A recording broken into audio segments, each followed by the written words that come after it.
den mothers are really proud to work with companies that they absolutely love and can stand by deeply. The Frame Creative Agency helped us rebrand the Den Mothers podcast better than we ever could have imagined. If you haven't seen our new scheme, our new content, go check us out at the Den Mothers on Instagram to see the Frame Creative Agency magic. And if you have been running your own company for a couple years and you're sick of doing your own graphics and know that somebody could do it better, it's Frame Agency who could do it better. So go find them at the Frame Agency on Instagram and tell them that the Den Mothers sent you for $500 off of one of their packages.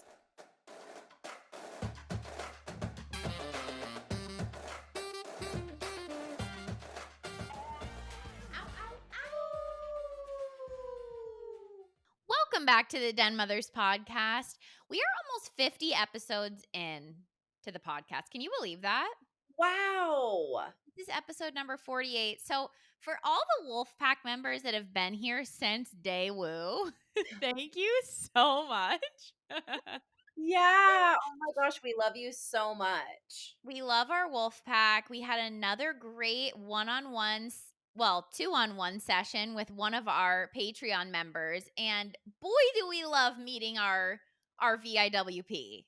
Yes, our very important Wolfpack members over on our Patreon really make our dreams come true. It's only $5.55 a month, and you get entered to come hang out with Camille and me for an entire hour. Like every month, we do a drawing, and we love meeting you. So if you've listened to all 48 of our episodes, you have to join our Patreon. It only makes sense. It only makes sense. Have to join our Patreon. We have 8 bonus Q&As on there. We post extra fun little content, and you have the chance to win a meeting with the two of us. So head to patreon.com/thedenmothers if you are interested in joining our VIWP community. Yes. I'm so excited to be talking about something that's really, really changed my life. What can I say? And me too. Yeah, totally changed your life. Today we're talking about vulnerability. The power of it, baby. Power of vulnerability. If you are a Brené Brown fan, we will also be mentioning her. Yeah. And if you're not, we will also be mentioning her. Yeah. Yeah. Okay, I'm really excited about this, but I'm also very excited about weekly updates because this time I have quite a few things. But of course, you have quite a few things too. It's so annoying. We actually took a week off of recording, so we didn't have an episode last week. So thank you for waiting. This episode will be worth the wait. We have many things to talk about on the Lauren and Camille front today. Lauren, kick us Wait a off. second. Can we just talk about how you said it's so annoying that I have fun updates? Yeah, it's because I'll have fun updates and yours are better. Yours are better. They're not better. It's just because I'm always moving and grooving. It drives me crazy. Okay, well, I'm gonna try to be so boring this week Okay. so that next week my updates can just suck. But Yeah, hit it with something super monotone. yeah, I don't know because I have some. Honestly, my updates, I'm sorry. I feel like I built that up a little bit too much, and I try not to do that anymore where I build things up and make it sound really cool. So my updates are subpar. Okay. Lauren. Well, okay, yeah, okay. Let me kick this off. So boy, what have I done over the last 2 weeks? A lot, a lot. A lot. So Shane and I left Washington, which was really hard. And I'm going to announce here that we totally fell in love with it there. I wasn't sure the first month. I had my whole epiphany about moving to New York, announced it everywhere. Then the second month of our trip, I fell so in love with nature and with being there. And we found our perfect little coffee shops, our perfect little areas. Like it started to just feel like a storybook. And so then all of a sudden it was really hard to leave. things changed. I just sent out a whole email about this to my email list. Please sign up if you haven't already. That's where I send out my best work. I've been working so hard on my ebook. And then we drove very quickly to Montana. Right. We're moving to Montana. That's been the plan. Everybody knows that's the plan. Washington for 2 months, then Montana for 2 months. Well, we got to Montana, and the second we got there, I got depressed. I was like, I don't think I can do this for No. 2 full months because it isn't their peak season, which is fine. It's just we arrived to the house and it just wasn't what we thought. And we got really nervous because, Shane's mom has been having some serious health stuff. And we just wanted to be a little bit more mobile. Like, there's nowhere to really fly in and out. It was 2.5 hours away, blah, blah, blah. So we just got totally over it and literally left 2 days after we got there. So They hated it. I was screaming, I hate it here. I hate it here. And Shane Yeah. was like, okay, we have to go. Shane was like, "All right, fine." Yeah, he's like, okay, because Shane in his heart is a Montana boy, which I actually love that about him. He has been doing early morning, freezing cold plunges. He's been finding rivers, lakes, streams. He cannot stop cold plunging Yeah. pre-dawn hours before the sun comes up. Like he's just become a wild man, and I just love that. But wow, It's not for me. it's so great. So anyway, right now I'm recording from Jackson Hole, Wyoming, which is awesome. We went snowshoeing yesterday. We're just having the time of our lives. We extended our hotel stay, and now I get to go see my good friend and her little baby in Utah. So I'm so excited. And we have really exciting things on the horizon. Really exciting things. But I think you need to tell about a plan that's changed. Okay. Okay, I'll say it. It's embarrassing. It's okay. Okay. I am not moving to New York anymore. There it is. Okay? I did it. I said I'm it. not moving there because Lauren, I'm sorry, excuse me. Lauren likes uh, to oh no. be really excited about something, tell Uh-uh. everybody, No. and then have a little breakdown, reflect, realize it's not what she wants, and change her plans. So they went from 2 months in New York to 1 year in New York, or 2 months in Montana to 1 year in New York. Now the plan has changed. No time in New York, 2 days in Montana. I mean, you've just got my parents are just like, "What the hell happened here?" Nobody knows where I'm gonna be. But you know what? Honestly, that's how I want to live. And I think it's Yeah. just who I am. Like, and it's also who Shane is, which is really great. The thing is about New York is that we put down a ball sack load of money to move there. Okay. It was real. I was actually moving there. I also didn't tell the Wolfpack that I was going to pursue stand-up comedy. I don't know if I'm still going to do that, but I even went to Seattle and did a stand-up comedy night, and it was good. Like, I had a It good was really time good. and people It was laughed. It it was was good. really good. Yeah, You so threw it down. I threw it down. I went to 3 different open mic nights to kind of see the experience, what it was all about. And all of a sudden, I just realized when we were in Washington, among other things, like I totally had a little upheaval in my soul. And I just realized, among other things, that I am not like, I'm 30. I'm already with the love of my life. I already love my life. And I don't necessarily want to like go to New York for a year to be in a city. First of all, that doesn't sound as much fun anymore. And second of all, to be going to like a ton of late night bars to be trying to make people laugh. Like, it just wasn't that's just not how I live my life. So Yeah. it just didn't make it made sense for the me that wanted to be seen as a star. And it didn't make as much sense for the me who's really just already in love with her life. So Yeah. So that's what I needed to come into center on, and that's why we're no longer doing that. They're no longer doing New York. It was definitely your soul pulling you in 2 different ways type of thing. Yes. A needing to just reflect and see what you wanted more. Yes. And I realized that what I wanted more is exactly what I already have.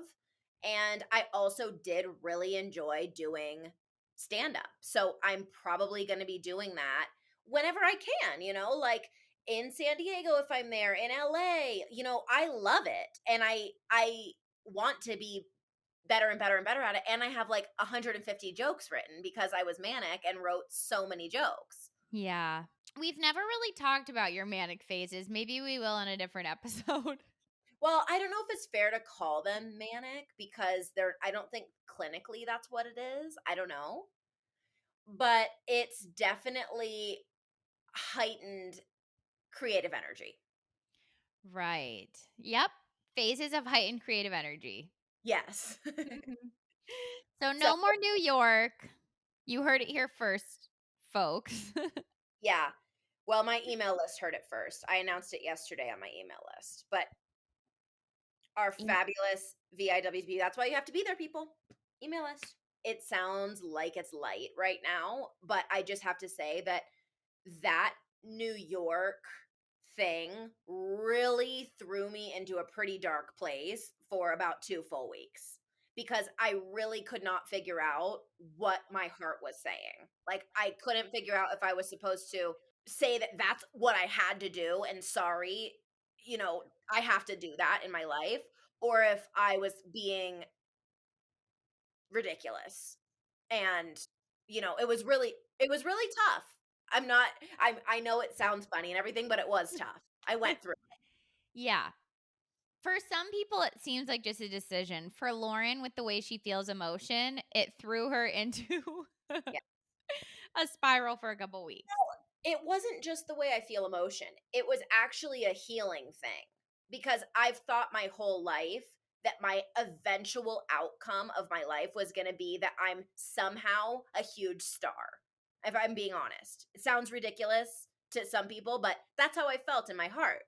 And I knew that I was going to have to face that at some point because it hinders me in other ways in what I do for work, how I show up, blah blah blah. And booking New York and actually putting a huge amount of money down meant that it was real for the first time, that I was like going there to pursue this thing. And it just turned out that that thing felt ultimately totally ridiculous at the end of the day. So I needed to go through that, but it wasn't a joke. And it wasn't just about my emotions, it was healing. It felt like a psychedelic trip. Yes. Maybe New York comes up in another time. Who knows? Who knows? Who knows? So either way, they're on the road again. We're on the On the road again. and it might be for an extended period of time. We have no idea. Yeah.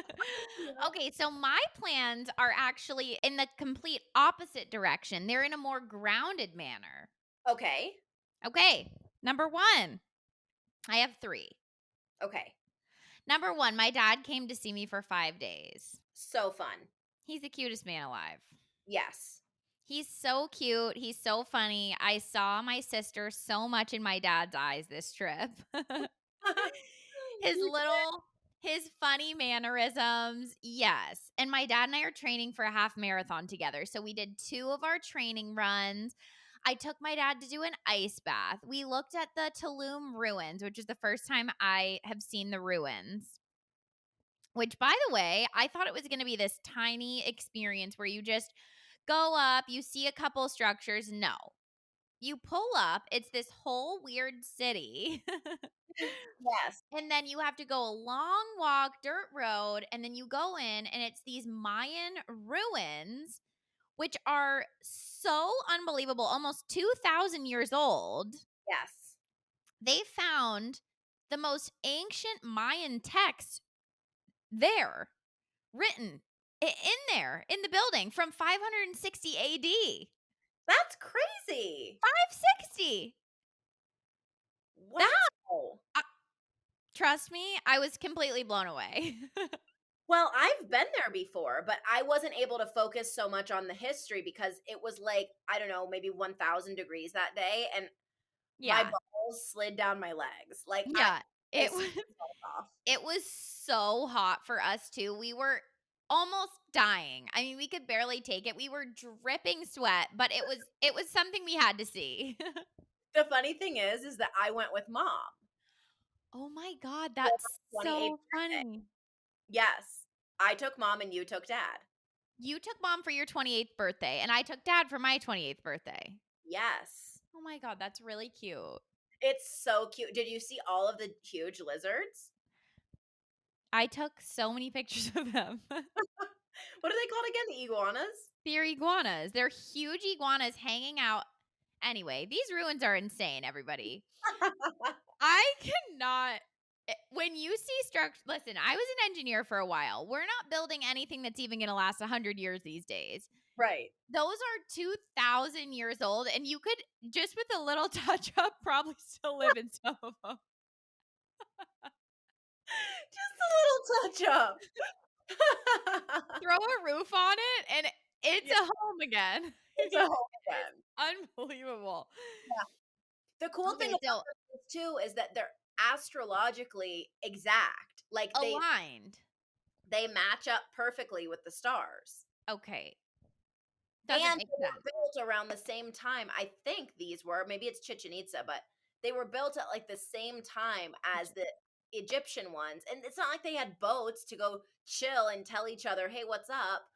Over in Egypt we're building this, you should do it at the same time." Something came down. Those, That yeah, I yeah, mean, come on.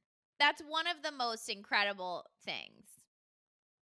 It's not, I feel like it's ridiculous to think that it's just humans. I'm not so sure that they're real, and it's the same thing as the moon. I can't be fully convinced. Yeah. Yeah. It's pretty much the only thing that I say nay. Nay. It hangs in different positions, it changes shape. Who's doing that? I Yeah. don't think it's the sun. Listen, I'm not fully convinced about the moon either. I'm not fully convinced about the moon. Anyways, okay, so that's my first update. We had the best trip ever. Oh, by the way, I have a little moto, like a little motorcycle, a little Vespa, but a really beat up one, and dad and I rode around on it the whole time. So he was driving it around, feeling so cool. He wanted to move to Mexico. We were just having a blast. Like, think about me and dad on the moto. And I we're can't, riding everywhere, going down to the beach. I mean, he was just having the best time. God, I can't I can't even stand it. dad is so cute. He's Our dad so is cute. 60 years old, and I would say that he's looking great. He's 60, he's looking better than ever, lost a bunch of weight. He He went just free diving with Camille. he He went went, free diving. Okay, yeah, he went to 23 meters free diving. Wait, that's one of my other updates. I hit a PR in free diving. what is a PR? Personal record. Okay. I hit 32 meters. Which is incredible. Over Hey, 100 feet. Over 100 feet. So my dad hit a personal best too. He went 23 meters free diving. We did the ice bath. He did an ice bath for 6 minutes at 34F. I mean, we did 7 miles one day for a run, and then another day we did 3.5. Like, I'm sorry, but for 60, he's cool. yeah, he's doing great. Yeah, he's really cool. Okay, so that was my first update. Okay. My second update is that I have decided to pull back from social media. Oh, big shocker. How'd you get to that decision? Big shocker. And it seems funny because I actually don't have that many followers. Total across all platforms, I have about 6,000 Well, that's pretty good. on TikTok and Instagram. But the thing was, I had sort of convinced myself that my creative streak needed to be going towards building content.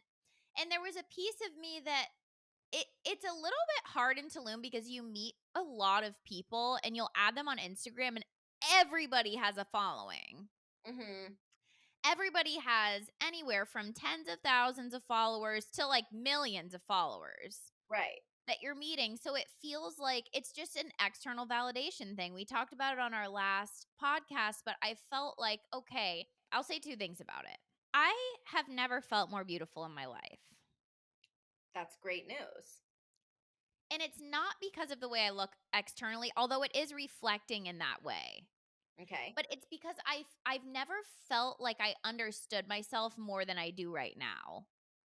Right, which I've makes s- you feel pretty. right. I've spent 10 months or 10 months, after my divorce, really spending time with just myself. Mhm. Like not allowing anybody else's energy to come into my space. I've been meditating every day for a year and a half. I feel so aligned with my business. And so I thought that the way I needed to show that to the world was posting more photos and content of me. Mhm. And I was feeling like it was the only way to grow my business was to get more followers. And I was sort of making excuses for it. So I knew I needed to make a change, but I knew I couldn't do it alone. So what do? I When that happens to me, I have to call Shane and Lauren. And I always call them when I already know what my heart is saying, but I need a little bit of a push more to do it. So I called them and they're like, "You've got to get off social media." They're like, "What?" Shane just asked me one question. He said, "What do you want? What do you want out of this life?" And I truly don't know. But the one thing I do know is that having a bunch of followers on Instagram does not equate to happiness. And it honestly doesn't even equate to business growth. And that's one thing I do know for sure. What Mhm. I do want to be doing right now is going on my morning walk to get my juice, walking Rudy, spending time with my friends, which I'm having so much fun doing, connecting with people in person. I'm just a total social butterfly. I'm not a social media butterfly. That Right. is the problem. So I I needed them to tell me to get off. Essentially the next morning, which was not even 10 hours later, I already posted, "Hey, I'm pulling back from social media." Which Shane was shocked about because Camille put up a little bit of a fight. Like he called us wanting the juice, but then didn't want the juice. And so we had to kind of slammo down. I didn't want the juice. I rejected it a little bit. The inner teenager in me was like, "No, I want to be hot online. I want to have social media followers." Yes. And then by the end of the call, I was just like, I already know. I know the reason I'm rejecting it is because it's what I want in my heart, but it it just sometimes it's hard to give something up. Yeah. Anyway, Especially when you are feeling good and it's like social media is a way to show. I mean, I talked about that on our last episode. Like for some reason, being hot and showing other people that you're hot and getting the validation that you're hot is like it feels like the most important thing in our society. crack. It feels like the most important thing and it feels like a huge dopamine hit because it is. It's a Like dopamine hit. that's the thing is that everybody's posting so that other people like what they're doing. Right. You're not posting for you. You're not saying like, "Okay, I'm posting the coolest thing ever." And so there it's such a hard line between I'm posting this because I need a platform to deliver a message that feels like it's coming from my heart. And then that so easily goes into like, oh, but this is trending. And if I put it in this format with this song, then it's trending and then more people will see it. And now all of a sudden you're in this like external validation loop that you cannot see yourself out of. It's so confusing. Right. And you'll have one video go viral and you're like, "Oh, that was kind of fun seeing that I got like 18,000 views on that one versus 1,000." So then you're trying to create to go viral instead of producing something from your heart. Yeah, and I'm sorry, I have to say one more thing about this because I'm so disgusted by social media right now. I've been on there since the get, pretty much. Like since, the people that I know who have a million followers now had like 8,000, when I started. Right. Like, I've seen people explode over the past 8 years or Yeah. whatever. I'm seeing videos now of people just exploiting themselves, like, not even realizing it, but being like, "These are all the things my boyfriend was doing when he was cheating on me," and it's like, making me breakfast every morning, like, all of this stuff, like, this is the chick that my I don't know how to say how damaging this is for our souls. Like, you're blowing up and going viral, literally exposing parts of your heart that are obviously not healed yet. And now you're Right. likes and validation from other people that that's good stuff to post, and it's just really sad. Right. Like, I can't Yeah. understand what's happening. There's this there's a trend that's like, this is how badly my ex fumbled the bag or something, and they show like how hot they are and then how not hot their ex is, and I'm like, god, it's just sad. Or this is who he cheated on me with, like me versus the one he cheated on me with, and I'm just like, that is so sad. The other person is still a person. Well, and not to mention that all you're doing by doing that is saying, "I need your validation that I'm right." Yeah. Me. I'm valuable because I'm hot, and look how not hot they are, and how unvaluable they are, and that dude chose her. Right. It's just It's so sad. It's so so heartbreaking. for the person posting it, it's so psychologically damaging. I can't get off my soapbox about this lately because I just the deeper I dive into myself, the more I'm just like, what is happening? What is happening to our society? Like, these people are like 20 years old, 20, 21, 22. Like, you're not becoming an adult. You're literally reinforcing things that were never really able to be reinforced 10 years ago, 15 years ago. Like, people are not good people anymore. What's happening? Oh no. I Oh just no. How are we evolving? And I don't think that's evolving. Yeah. Yep. So thanks to all of that, I had to step away. Okay. Yeah. Yeah.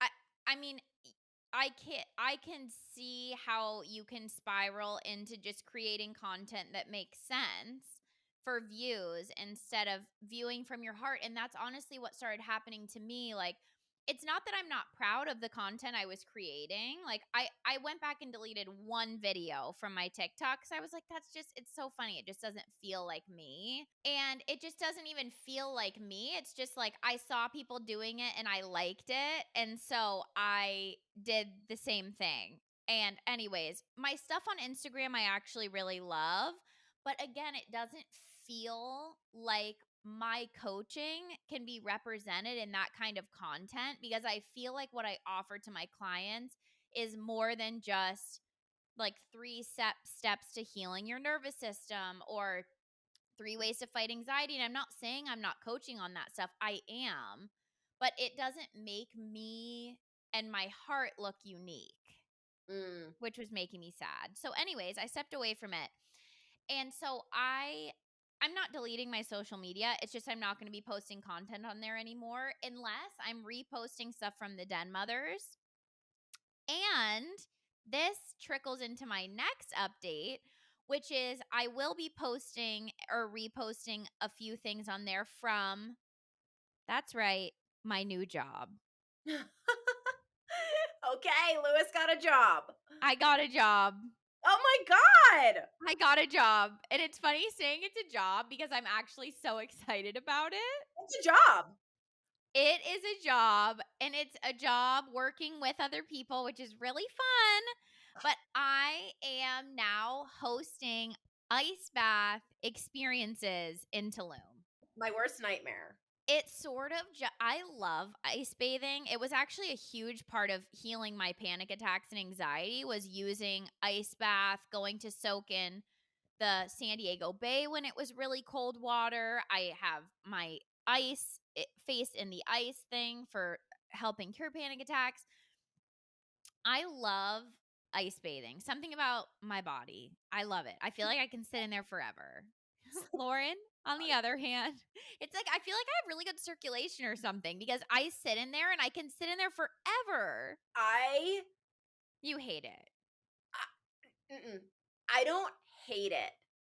It's just what we talked about on the little clip we did today. I'm just not quiet. It's not a relaxing experience for me at first. And it takes me about, I don't know, 3 to 4 minutes of seriously making a lot of sounds. And I'm not, You're not quiet. I pretty much throw a fit at Yeah. first. I can't not. I'm so uncomfortable. And honestly, the thing is, I know that everybody's uncomfortable when they get into an ice bath. I have a problem with my feet. I have a Okay. foot problem. Like I have plantar fasciitis and I have circulation problems in my feet. So it's abnormally painful. I can't I know that people are not experiencing this kind of pain. No, trust me, they are. No, They are. You're not alone. does it Yes, people have had to come out. But anyways, okay, this isn't about Lauren and her plantar fasciitis. is This it is about my new job. oh yeah. Okay, that's where we were. Okay, tell about your job. I don't give a shit about your feet. I'm talking about my job. And anyways, I have problems with my feet. So ice bathing is really not good for me. And and this one time You have no idea where I was going. I was going to talk about being nauseous, so I oh, have to get out. I mean, I had a whole thing planned. I could see you losing it there for a second. And I was just like, okay, I need to reel this back in. We're 35 minutes in. Okay, Okay. let's come back to me. Yes. This is about me. Okay. So sorry. I got it so twisted. Oh my god. Okay. Okay. Anyways, I am hosting ice bath rituals with a really cool company, Ice Bath Mexico. And I get to go to these beautiful mansions and retreat centers and beach hotels, set up our little ice bath, and walk people through ice bathing, which is really walking people through breath work and meditation. So Yes. it's a way to promote my business. It's a way to get more experience in person with people. And I was thinking about my business, of working people through trauma and anxiety and these big, hard things in their life, but really doing a hard physical activity and having to stay calm throughout it is practice for those hard moments. Mhm. So it's been so much fun. I've already gotten to see two beautiful mansions in Tulum, which I don't think I ever would have seen without it. Because we host private events. We host private breath work and ice bath events, but you can write us on Instagram. I'm working with somebody on Instagram at Ageless Ice. Okay, his name is Jeff. He's so cool. Jeff and his partner Janice. And we are available for hire anytime. So if you're in Tulum, if you're hosting a retreat in Tulum, we come and set up a beautiful experience for you. And it's so fun for me. I love my job. I love your job. I want to be at my job almost every day. Oh my gosh. You want to be at your job? Yeah. This week I only have my job on Sunday and it makes me sad. I wish I had my job every day. I want a job. Yeah, I never thought I'd work for somebody again, but it turns out I can work for somebody. It's just I have to like what I'm doing. That is so exciting. I love Yeah. that you're doing that. Yeah. And that's also thanks to Shane for telling me, Camille, you can do stuff in person with people that's really cool and fun and you get experience. And I was like, no, that's not true. Yeah. I'm never working a job again. And then honestly, it just sort of fell into my lap. That is exciting. So I have a new job. I love your job. Okay. So that was a really long weekly update, but it had to happen. Are right now. We're on our weekly update grind. But today, you know what? Let's jump into it. We're going to be talking about vulnerability and really so much of what Camille and I talk about when we're talking about really all healing is this bravery to show up as yourself regardless of what the outcome is going to be. And Right. That's what vulnerability is, and so many of us really struggle with that and don't even really know what vulnerability is because we've been taught our whole lives by our family structure, by society, whatever, to really mute and hold down how we're really feeling. If we want to scream, most of us don't actually scream. If we want to cry, most of us don't actually cry. And even if we wanted to, sometimes the tears won't come out, right? Because it's been so pushed down that the tears don't feel safe. Right. The vulnerability is so deeply related to us showing emotion. Yeah. We want to share first a quote because Brené Brown has a lot of beautiful content on vulnerability, which I will share a little story about how one of her videos changed my life.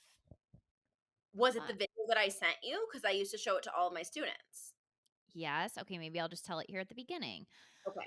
I was struggling with dating a couple of years ago, 4 years ago. And I just remember telling Lauren, I hate dating. I don't want to go up to people. I hate men. I was in that I hate men phase.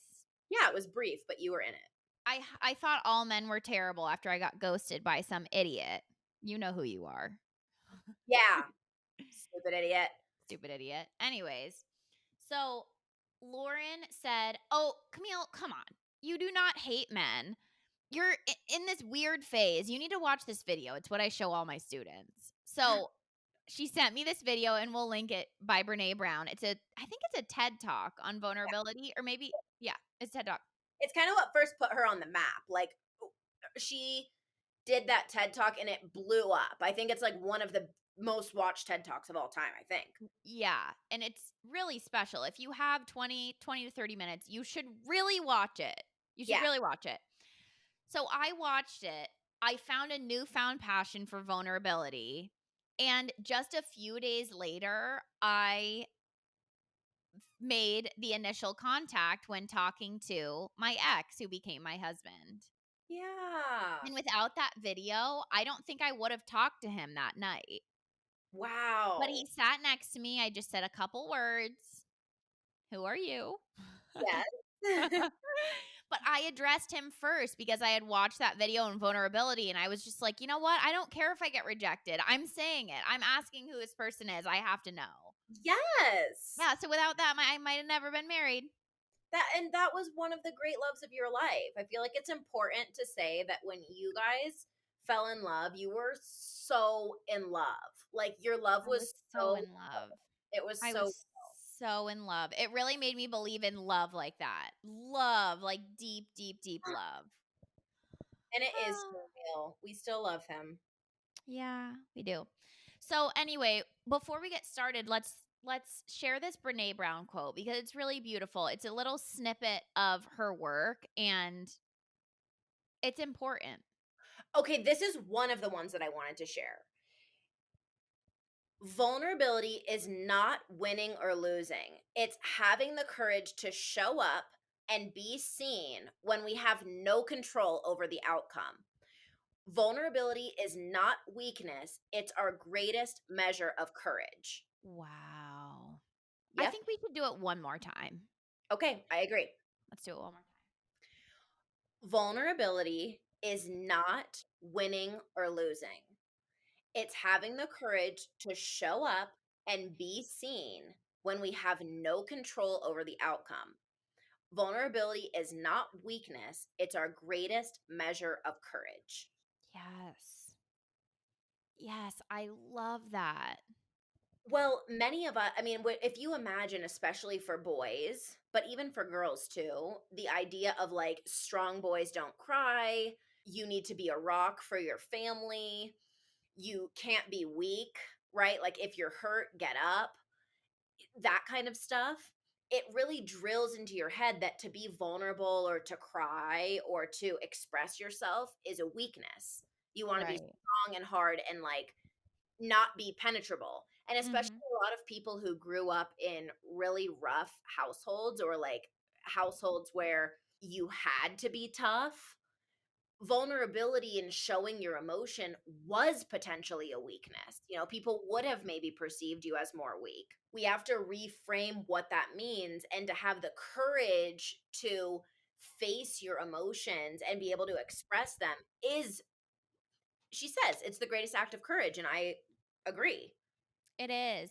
I've also noticed this through coaching that people that struggle with vulnerability often were not able to be a kid when they were growing up. Mhm. You see it in people who were maybe immigrant families or the older child of the family who kind of had to parent their kids. Mhm. And it felt like the stay strong for your siblings, protect your siblings in this way, or you have to grow up really fast. Those people also have a really hard time showing vulnerability. I feel like I chose to grow up really fast. Like, I wanted to be an adult so bad. I wanted to get my period. I wanted to have boobs. I wanted to be a woman and to be talking to the women. I would eavesdrop on the adults' conversations. Like, I couldn't get enough of it. And so much of my own work the past couple of years, really like 5 years though, has Mhm. been relearning who I was as a kid and like coming into those vulnerable moments, because when you grow up really fast, adults are more terrified of rejection than kids are. When you Yeah. see little kids doing stuff, they'll try a somersault or they'll do art and not be afraid that it's going to be bad. They'll um Wear an outfit that they like that doesn't match. right, like They'll take something and, like, put it on their skin that feels good and it looks weird, and you're like, what are you doing?" But they're very exploratory. they're exploratory. So when you grow up fast, you become more self-conscious faster. Right. Yeah. Conscious of how other people are perceiving you.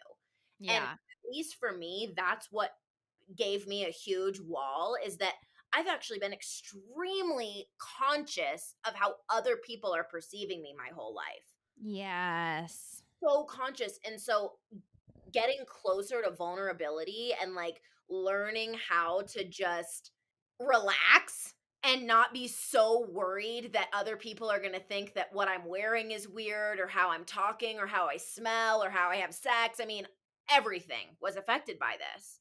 Right. So bad. So bad. So badly. You've had to do a lot of work around vulnerability.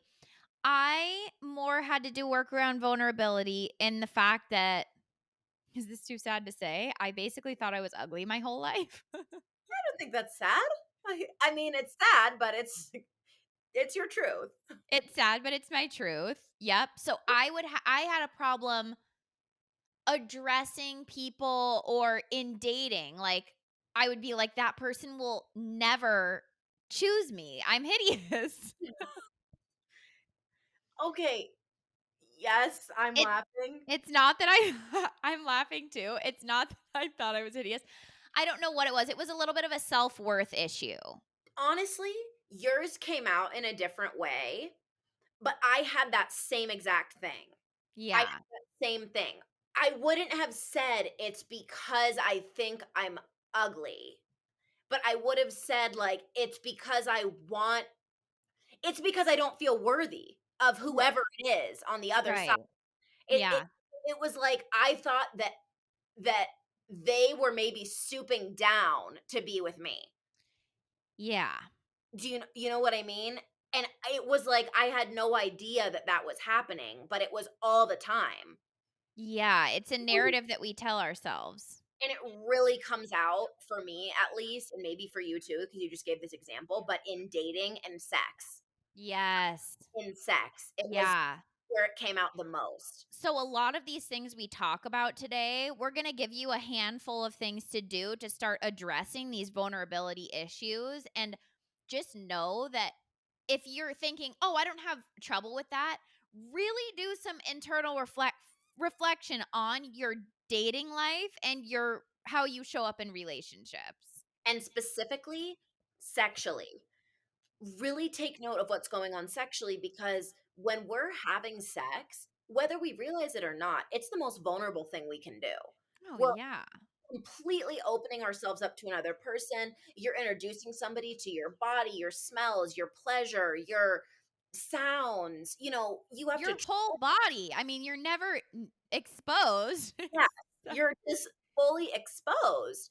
And not to mention, If you don't feel like you have a struggle with vulnerability, imagine initiating sex, talking to your partner about something that they've done that has upset you, talking to your partner about something you want to try in bed that might be a little bit risque. You Right. know, like talking to them about maybe you have a thing where you want to try wearing a wig or doing some BDSM stuff. If that makes you feel like you're going to throw up and die, it's a vulnerability thing. Yes, it's a vulnerability thing, and also, I feel like we always have to preface these kind of episodes with this. Right. As we're here talking about vulnerability, we cannot help but to mention, Camille and I have been trying to figure out how to word this because there's really something specific about when you are opening yourself up to somebody and wanting to be vulnerable. It matters who your partner is. It matters how they respond to you. Because, for example, we're going to talk about rejection a little bit today. But, for example, if you try something new or you express that you want to try something new and your partner goes, "Oh my God, that's gross," or they go, "Oh, why did you do that?" or like, "That didn't feel good at all." It's like this is a practice where you're wanting to become more vulnerable, and it matters the response from your partner too because it's a fragile state. So Right. with somebody who's just kind of an asshole and you're trying to open up, it's not going to work. You've got, Yeah. this vulnerability work and expressing yourself. You can only express yourself as authentically as the person's willing to receive you. Yes. You know what I mean? Like, you can be really authentic, but if your partner's an asshole, good luck. Yeah. If he just or she is just completely unwilling to receive you and to work with you and to, like, open themselves to and do some self-development, it isn't gonna go very far. Yeah, so it's internal work and also doing reflection on, am I just not able to be vulnerable because every time I try something new, my partner tells me I'm weird? Right, or because Okay, I so don't that's actually a whole other issue. right, or because I Yeah. don't actually feel safe. Like, the Yes. the reason so many of us have an issue with vulnerability is for, all of the reasons we've already mentioned, but also because to be vulnerable in some way, we have to feel safe. Like, Yes. I'm not just gonna be super soft and open with somebody who I don't feel safe having sex with. Right. I It mean reflects your level of vulnerability often shows experiences from when you were younger or in relationships. So if you, for instance, are a male and you were crying when you were younger and your dad says, "What are you, a pussy?" Okay, well, guess what? You're never going to cry again. right, right, Right? You're like going to be thinking of that forever of, okay, great. If I cry, I'm all of a sudden a feminine woman. right, Yeah, if you explore something in sex with your partner and your partner goes, "Okay, that was really weird. Why did you do that?" You're going to just be totally shot down. right. And so these next steps, which we're gonna get to, we've been talking for about an hour already because we've been very passionate today. Um, but if we're going through these steps and you're thinking, I could never do that, ask yourself, could I never do that, or could I never do that with this partner? Yeah. You know? Yep. Okay. Number one, how are Uh-huh. we going to become more vulnerable? We are going to face some of our fears, Yeah. specifically by writing them down. Yes. So I remember when I think Brene Brown said this in her talk where she's like, I wanted to know what makes people feel vulnerable. A lot of times it's initiating sex with my partner, asking a woman on a date, you know, doing something that my family doesn't think I should do, right? Those kind of things. Yes. So for you, in order to begin peeling back the layers of your vulnerability blocks, you have to know what it is that's triggering them. Mhm. What are those fears? What are the things that are making you feel afraid and hardened? Yeah, addressing our fears is something that I have to address with every one of my clients Mhm. because we all have fears embedded in us, usually revolving external validation. Mhm. So it's important to know what is driving those fears. Are you scared of leaving your job because you're scared that you wanna pursue being a broke artist instead of staying in an office? It's Right. vulnerable to think that. It's vulnerable to go out on a whim and try something new. Okay, number 2. We are talking about practicing some self-reflection here. This is hard. Yeah. This is hard. It's important that you take time to reflect on your experiences and your emotions.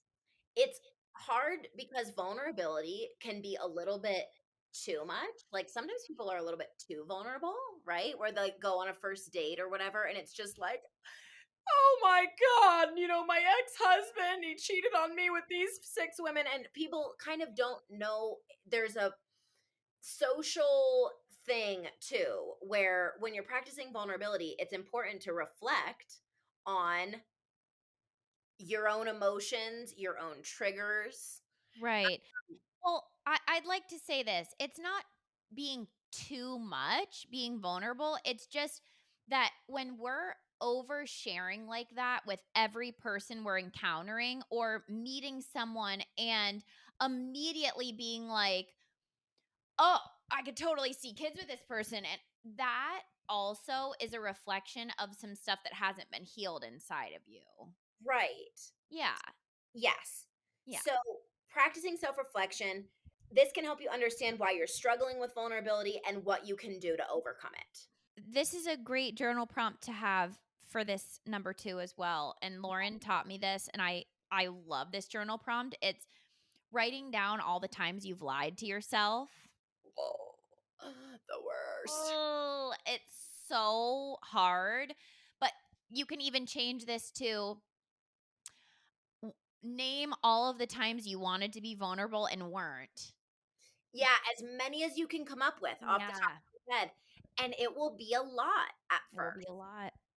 It will be a lot. I wanted to say something here. When we aren't able, I wrote this down today because I wanted to bring this. When we are not able to be vulnerable with people that we're dating, with new relationships, during sex, what that means is that we're actually lying a little bit. Yes. And it means that we're lying to ourselves and we're Mhm. lying to others. So, what happens as an outcome of this is that you never feel like you're actually close with people. You don't feel like your relationships are super fulfilling. You may be really clingy. You may be avoidant. You may be super jealous.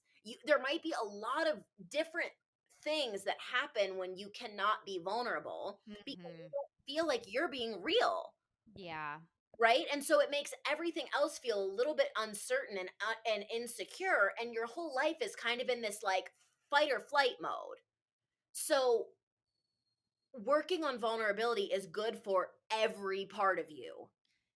Yeah, and saying I mention this often, but setting boundaries and being able to say no is also as much of a part of vulnerability as wanting to say yes to things. Totally. Yeah, so they're opposite spectrums. You constantly saying yes to people because you need them to externally validate you is you not being able to be vulnerable enough to say, this isn't actually something I want to do. This Yes, doesn't make my heart feel good. and remember exactly, Camille. Remember that if we come back to Brené Brown's quote, right? It's having the courage to show up and be seen when we have no control of the outcome. A lot of Yes. we aren't vulnerable is because we're afraid that somebody will think we're weird or gross or they won't like what we're saying, right? Mhm. That's being afraid of the outcome. The outcome is if I'm vulnerable and I tell this person that I'm actually really wanting to have an open relationship, they might leave me. So instead of that, I'm going to cheat. Or instead of that, I'm going to hold this down and resent my partner. And now I hate them and I'm unhappy. Yeah. So it's like, or, you know, rejection, which let's just go straight to the rejection one, Camille. Yeah. Let's go to And- rejection. This is Yeah. number 3. This is number 3. Rejection is so terrifying that we will do anything to avoid it. So much so that I used to have an assignment when I was teaching because, I would talk about vulnerability with my students. I had an assignment called Go Get Rejected, where all of my students had to leave their cell phones on their desks so I could see them, their backpacks, everything that they had in the classroom, and they had to go out and get rejected. I think I've actually talked about this in another episode, way Yeah. early on, like season 1. Early season 1 episode. Yeah. Early season 1, but I would have them go out and actually get rejected, try to get rejected, and they would come back with the funniest stories, like asking somebody if they could have a bite of their banana, right? Telling one of my shy students, it was so hilarious, she said to a guy, "I really love your leather jacket," and he's like, "Thanks," and she said, "Can I" she says, "Can I have it?" And he goes, "You mean for the class?" And she goes, "No, forever." She asked him if she could have If his she could have his yes, and it was funny because these students were trying to get rejected. They were not allowed to say it was an assignment until after, if they wanted to save face or something. Mhm. The thing is that so many of them kept trying to get rejected, and then they wouldn't end up getting rejected because people wanted to be kind. And so there's this Right. thing where you think it's a sure thing you're going to get rejected, asking somebody for a bite of his banana, and the guy with the banana said, "No, man, but do you need me to buy you lunch?" you know like Aw. Yeah. we get to be surprised when we're vulnerable rather than just assuming that the thing we want is going to be rejected or weird. We get to be surprised by people's kindness, or we can be surprised by how intense their rejection is. Right. You Yeah, know? either way, you're putting yourself in a state you're putting yourself in a little bit of discomfort, but breaking your heart open to emotion. Yes. I mean, I just want to say this too is that it can go really in really beautiful ways to be vulnerable. For example, Shane really just wanted to be my friend. Okay. I knew that. We were in a friends only, not friends with benefits, not friends with kissing, not friends with anything. Friends, best friends. Friends. Okay. I had experience after experience of realizing that I was very in love with him. And I knew that that wasn't an option, and I still told him, okay? That was very vulnerable, and it's not that he rejected me, it's just that he wasn't immediately like, "Yes, let's be together." But later down the line, he said that knowing how I felt about him helped him crack his heart open. And now I'm in such a beautiful union with the person that I love so much, and part of that was because I let him know how I felt. Right. Okay. Uh, that is such a good example because I also just want to say that we will never know what will come out of the circumstance unless we give it a shot. Yes. And uh, obviously, I'm talking about reading the room. You're not going up to someone who, please, this rolls into our practicing self reflection thing, you know? But read the room first. But the worst thing that's going to happen is you're never going to see the person again. Right. I love thinking about it that way. The Yes. worst thing that can happen, you're never going to see that person again. So you might as well shoot your shot. We probably said this in our shooting your shot episode. Yeah, but we could do a review Remember? of it because it's been a while. Yeah, we do. It's so important to just go for it. I think that there are other things that could happen. Like, let's say that you're shooting your shot with somebody who's in a friend group of yours. Yep. It could be social upheaval. Let's say you're shooting your shot with somebody who's married, but you don't care because you love them so much. Like, there are times when being really vulnerable is a big risk. You know what? It's courage, and the It's good news, courage. the good news is that I love thinking about this lately. Not that it just takes away all personal responsibility, but the truth of the matter is about living these weird little lives is that we are actually on a ball floating around outer space. Doesn't even make sense. It doesn't even make sense. We're so We're basically sideways too. Ever thought about that? sideways. We're so tiny. We're so tiny. And sometimes you just have to think about that kind of stuff because it gives you courage to stop taking yourself so damn seriously. I want to say it every episode because we literally think that the whole universe is like revolving around us. We can't help it. We're egotistical maniacs. We Yes. think the whole world is revolving around us. And if we make one mistake, that our whole entire world is going to come crashing down. Everybody's going to hate us. And we're going to all of a sudden just be a social recluse. And the truth Right. is, probably not going to happen. And if it does, it'll be a great lesson. Yeah. Thank you for saying that. I do think it's important. We are so tiny. Doesn't really matter. So you might as well go for it. Also, Nothing you say or do can keep the person that you're supposed to be with away from you. that's You right. can have an explosion, you can have a disaster, you can really embarrass yourself. If the person you're supposed to be with actually sees you and can hear you and actually is like enamored by you, the soul of you, that person's going to be by your side. And Yeah. I'm not saying abuse, we're not going down that road, but I'm saying if you're in a situation where you have the opportunity to be vulnerable and you are, and that person leaves you, that person wasn't your person. No, but it's more than just that. It's if you're in a bar. I mean, this has happened to me on dating apps before where I'm like, "Oh my god, I've seen some pretty famous people on dating apps." And I'm Yes. like, "Oh shit. Okay, I have one chance. What am I going to say to the person?" If that's my person, it doesn't matter what I say. Right. It doesn't matter how you go up and address that person at the bar. If they're your person, Yes. they will not pass you by. What's meant for you will not pass you by. Yes. Now that I feel like we've hammered rejection in, and by the way, for our wolf pack, if you are wanting more about rejection, let us know because we could do a whole other episode on it. I think we already have one also in season 1. I think so too. But, you know, if you are wanting to Anyway, talk we about could it, do a revamp. yes, we can do a revamp. Number 4, when working on your vulnerability, start small. You don't have to go from 0 to I 100. want you to stick this weird toy in my butt and dress like a bunny. Yeah. Yeah.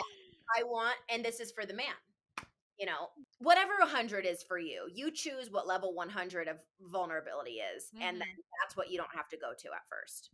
You don't have to do it at first. Yeah, but you can start small, start doing little things that make you feel vulnerable. Sometimes maybe even just giving somebody a compliment might feel vulnerable. Making eye contact with more people might make you feel vulnerable. That makes a lot of people feel vulnerable. Going on a dating app makes people feel vulnerable and uncomfortable. If you're single, taking yourself out on a date, Yes. that makes people feel really oh my god, can I even the thought of going in and getting a table for one is so cringy. Okay, then you should probably do that. That's starting pretty small. That's Yes. starting small.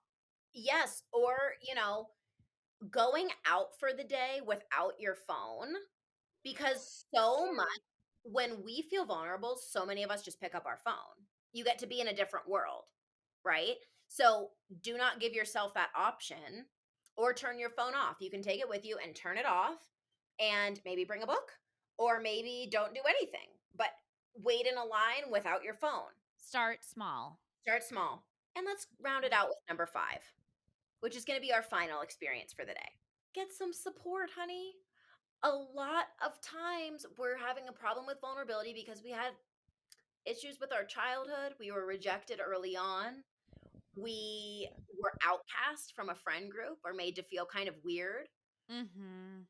Somebody said something really mean to us. Somebody said something about us sexually. Somebody hurt us sexually. Okay. Right. And we don't feel safe. So if you're having an issue with vulnerability because you feel like you have to protect yourself, you get the opportunity to teach yourself what safety feels like so that you can express from your heart. Yeah, and that is much easier said than done Oh, yeah. because a lot of times we can't even see our own patterns. Right. We can't see where we need to increase the compassion towards ourselves. We might actually be thinking the opposite. Like, I need to be more rigid on myself, have more dedication. Yes. More in my life when we really need to be opening to empathy, compassion, letting ourselves be, letting ourselves step into who we are, which means sitting with ourselves in silence, maybe not dating people right now. I mean, Right. we do so many things to distract ourselves away from the things we really need to heal. So, seeking support, whether that's a coach, a therapist, going on a retreat, Mhm. I mean, you really expand to meeting new people, opening yourself up when you're doing things like that. So, I don't know how I could have done my healing without support.